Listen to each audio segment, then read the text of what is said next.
Sheldon, seorang calon jemaah haji embarkasi Aceh, meninggal dunia dalam penerbangan ke Madinah, Arab Saudi.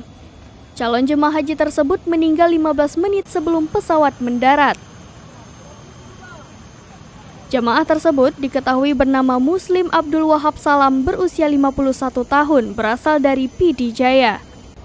Informasi diperoleh, Wahab meninggal dunia sekitar pukul 4:37 waktu Arab Saudi atau sebelum pesawat mendarat di Bandara Prince Muhammad bin Abdul Aziz, Madinah pada Rabu 15 Juni 2022. Pesawat Garuda Indonesia yang membawa jamaah tersebut mendarat pukul 5:05 waktu setempat. Calon jemaah haji yang meninggal berasal dari PD Jaya dengan nomor paspor C6765252. Dia diagnosa terkena GERD atau asam lambung.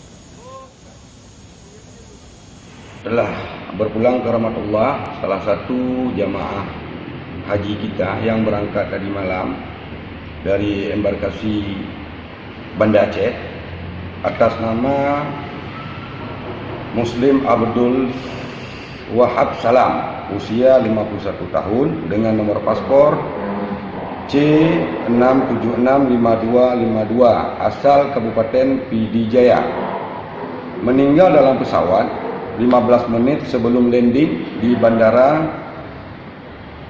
Amir Abdul Aziz, Madinah. Dapat diagnosa awal dari tim medis itu almarhum menderita penyakit GERD.